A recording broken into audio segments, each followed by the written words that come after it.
শুধু দর্শক, আজকে পবিত্র শুক্রবার এবং আজকে 10ই মহররম। 10ই মহররম শুক্রবার, পবিত্র জুম্মার দিন। পবিত্র জুম্মার দিন শুক্রবার 10ই মহররম। আজকে আমরা জাতীয় মসজিদ বাইতুল মুকাররম এবং জাতীয় মসজিদ বাইতুল মুকাররমে আজকে দোয়া মোনাজাত হবে। অনেকেই লক্ষাধিক মানুষ এখানে আসেন নামাজ আদায় করতে এবং এই নামাজে আমরা সাধারণত দেখতে পারি বিভিন্ন জেলার মানুষ এখানে আসেন, নামাজ কালাম করেন। আজকে আমার মায়েরও মৃত্যুবার্ষিকী। আমার মা 10ই মহররম উনি ইন্তেকাল করেছিলেন। উনি ক্যান্সার আক্রান্ত হয়ে মৃত্যুবরণ করেন।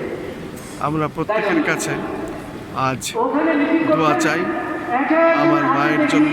আল্লাহ যেন ওনার জান্নাতুল ফেরদৌস নসিব করেন আর ওনার রুহের মাগফিরাত কামনা করি এবং সেই সাথে সমস্ত বিশ্বের মৃত ব্যক্তিদের জন্য আমরা দোয়া কামনা করি এবং প্রত্যেকের জন্যই আমরা জাতীয় মসজিদ বাইতুল মুকাররমে চাইব এবং নামাজ আদায় শেষে আমরা প্রত্যেক ব্যক্তির জন্য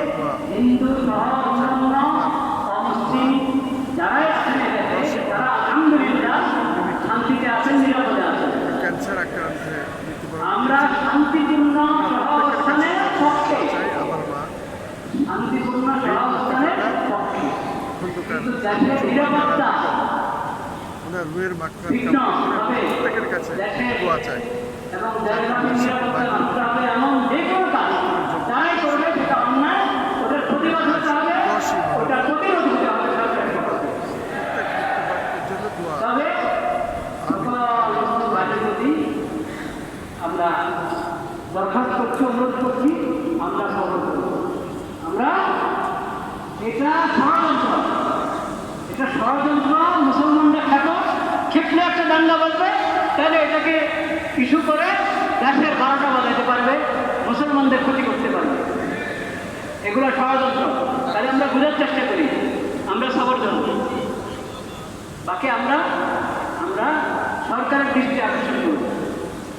যেখানে শিয়াদেরকে নিষেধ করা হচ্ছে যে মিছিলের মধ্যে আপনারা এই সমস্ত অস্ত্র হাতে রাখবেন না, সেখানে হিন্দুদের জন্য নিষেধ হবে না? অবশ্যই